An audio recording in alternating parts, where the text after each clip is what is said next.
பருப்பு குழம்புக்கு பார்த்திங்கன்னா பருப்பு, பெருங்காயத்தூள், மஞ்சத்தூள், தக்காளி, ஒரு சொட்டு எண்ணெய் ஊற்றி வேக வச்சு வச்சுருக்கேன். இந்த மாதிரி பருப்பு குழம்புக்கு வந்து ரொம்ப கடையக்கூடாது. இப்போ இந்த பக்கம் பார்த்திங்கன்னா இது 3 ஸ்பூன் எண்ணெய், கடுகு, உளுந்தம்பருப்பு, அதுக்கப்புறம் பார்த்திங்கன்னா ஜீரகம், மிளகு, பூண்டு தட்டி போட்டிருக்கேன், வரமிளகாய், வெங்காயம் போட்டு கருவேப்பிலை. இப்போ நம்ம அப்படியே வந்து இது ஊற்றிக்கலாம், பருப்பு எடுத்து ஊற்றிக்கலாம். இப்போ சூப்பராக நல்லா வதங்கிடுச்சு. இப்போ பருப்பு எடுத்து ஊற்றிக்கலாம். கொஞ்சமாக தண்ணி தேவைப்படும். இதில் ஒரு சொட்டு நெய் ஊற்றுனீங்கன்னா சூப்பரான பருப்பு குழம்பு ரெடி ஆயிடுச்சு. இப்போ பருப்பு நல்லா ஊற்றியாச்சு. நமக்கு தேவையான தண்ணி ஊற்றிக்கலாம். இப்போ கொஞ்சம் உப்பு போட்டுக்கலாம். சூப்பரான பருப்பு குழம்பு எங்கள் வீட்டில் இப்படி தாங்க வைப்போம். சூப்பராக இருக்கும். இது சப்பாத்தி கூட கெட்டியானோன்னு சப்பாத்திக்கு வச்சுக்கலாம்.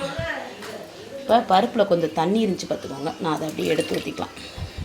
இப்போ பருப்பு குழம்பு சூப்பரான நம்ம வீட்டில் பருப்பு குழம்பு ரெடி ஆயிடுச்சு. இப்போ ஒரு கொதித்த உடனே நம்ம இறக்கிடலாம். சூப்பரான நம்ம வீட்டில் பருப்பு குழம்பு ரெடி ஆயிடுச்சு. இப்போ மல்லியில் போட்டு கடைசியில் இறக்கிக்கலாம். இப்போ ஒரு கொதித்தோடனே வத்தல் கிள்ளி போட்டு சூப்பரான உப்பு பருப்பு குழம்பு ரெடி ஆயிடுச்சு. சூப்பரான நமக்கு தக்காளி புளி போட்ட மிளகு ரசம் ரெடி ஆயிடுச்சு. இந்த பக்கம் வெண்டைக்காய் கூட்டு வைக்க போகிறேன். வெண்டைக்காய்க்கு 1/2 கிலோ நறுக்கி வச்சுருக்கேன் வெண்டைக்காய். அதுக்கப்புறம் வெங்காயம். இந்த பக்கம் பார்த்திங்கன்னா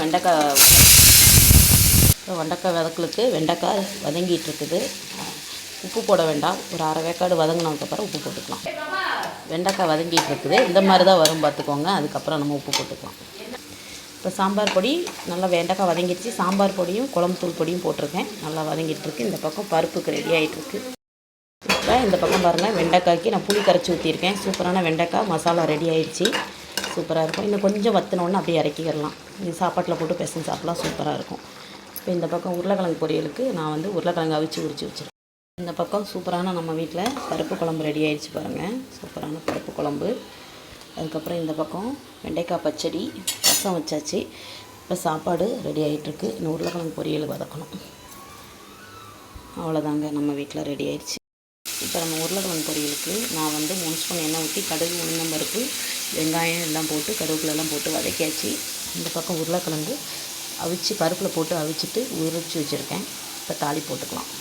இப்போ உருளைக்கிழங்கு போட்டு வெங்காயம் நல்லா வதங்கிடுச்சு. இப்போ உருளைக்கிழங்குக்கு உப்பு போட்டுக்கலாம். அடுத்து மஞ்சத்தூள், சாம்பார் தூள் போட்டுட்டு அதுக்கப்புறம் நம்ம தேங்காய் மட்டும் திருவி போட்டுக்கலாம். தேங்காய், பூண்டு, கொஞ்சம் சின்ன ஜீரகம் கூட திருவி போட்டால் சூப்பராக இருக்கும், நல்லாயிருக்கும். இந்த மாதிரி மசாலா உருளைக்கிழங்கு டேஸ்ட்டாக இருக்கும்.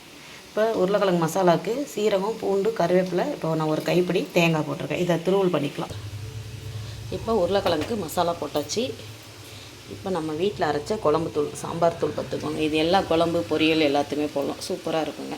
இப்போ நம்ம கிளறி விட்டுக்கலாம். அப்படியே இறக்கிடணும். இப்போ சூப்பரான நம்ம வீட்டில் உருளைக்கிழங்கு காரக்கறி மசாலா ரெடி ஆயிடுச்சு. தேங்காய், சீரகம், இது வரமிளகாய், சாம்பார் தூள் எல்லாம் போட்டு சூப்பரான நமக்கு இந்த உருளைக்கிழங்கு ரெசிபி போடுறேன், பார்த்துட்டு சொல்லுங்கள். இது பருப்பு குழம்புக்கு ரொம்ப அட்டகாசமாக இருக்கும். இது அப்படியே தோசைக்குள்ள வச்சு நீங்கள் மசாலா தோசைக்குள்ள வச்சு சாப்பிட்டிங்கன்னா சூப்பராக இருக்குங்க. இது ரசம், லெமன் சாதம், இந்த மாதிரி இதுக்கெலாம் சூப்பராக இருக்கும். புளி சாதத்துக்கெலாம் ரொம்ப அருமையாக இருக்கும். நம்ம வீட்டில் இது உருளைக்கிழங்கு பொரியல் ரெடி. நம்ம வீட்டில் இன்றைக்கி பருப்பு குழம்புக்கு காம்பினேஷனாக காரசாரமாக ஒரு உருளைக்கிழங்கு பொரியல் ரெடி ஆயிடுச்சு. பாருங்கள் எப்படி இருக்குன்னு. சூப்பராக இருக்கும். இந்த உருளைக்கிழங்கு பொரியலும் வெண்டைக்காய் பச்சடிக்கும் பருப்பு ரசத்துக்கு ரொம்ப அட்டகாசமாக இருக்குங்க. இப்போ நம்ம எப்படி செஞ்சுருக்கோம் நான் வீடியோ போடுறேன், பார்த்துட்டு கமெண்ட் பண்ணுங்கள். இப்போ இந்த பக்கம் பாருங்கள், வெண்டைக்காய்க்கு நான் புளி கரைச்சி ஊற்றிருக்கேன். சூப்பரான வெண்டைக்காய் மசாலா ரெடி ஆயிடுச்சு. சூப்பராக இருக்கும். இன்னும் கொஞ்சம் வற்றினோன்னு அப்படியே இறக்கிடலாம். இது சாப்பாட்டில் போட்டு பெசஞ்சு சாப்பிட்லாம். சூப்பராக இருக்கும்.